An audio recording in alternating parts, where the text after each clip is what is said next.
بسم اللہ الرحمن الرحیم۔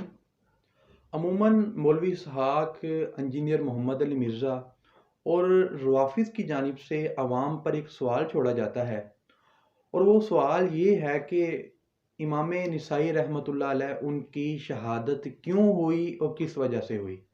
اس سوال کے پس پشت روافظ اور نیم روافظ عوام کو ایک مذموم نظریہ دینا چاہتے ہیں، اور وہ مذموم نظریہ یہ ہے کہ کچھ لوگوں نے حضرت امام نسائی رحمۃ اللہ علیہ کو حضرت امیر معاویہ رضی اللہ عنہ کی شان بیان کرنے کے لیے کہا، لیکن امام نسائی رحمۃ اللہ علیہ نے حضرت امیر معاویہ رضی اللہ عنہ کی شان بیان کرنے پر جو موت ہے اس کو ترجیح دی۔ تو یہاں پر ایک سوال پیدا ہوتا ہے کہ کیا واقعی ہی حضرت امام نسائی رحمۃ اللہ علیہ نے حضرت امیر معاویہ رضی اللہ عنہ کی کسی قسم کی کوئی بھی شان بیان نہیں کی؟ تو اس کا جواب نفی میں ہے۔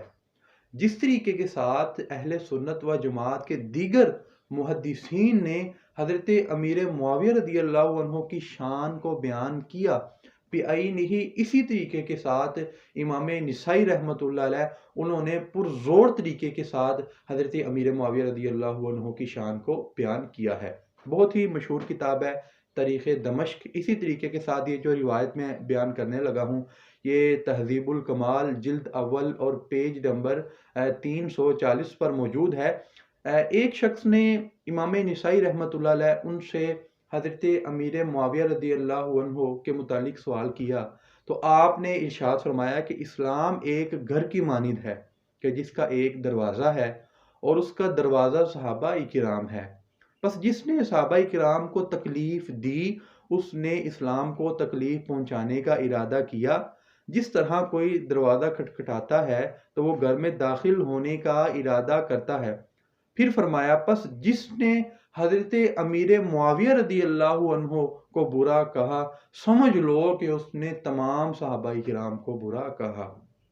تو اس سے بڑھ کے صحابہ کرام یا حضرت امیر معاویہ رضی اللہ عنہ کی شان کیا ہو سکتی ہے؟ تو لہٰذا یہ روافظ اور نیم روافظ کی جانب سے یہ دجل ہے کہ جو امام نسائی ہیں انہوں نے حضرت امیر معاویہ رضی اللہ عنہ کے کسی قسم کی کوئی بھی شان بیان نہیں کی۔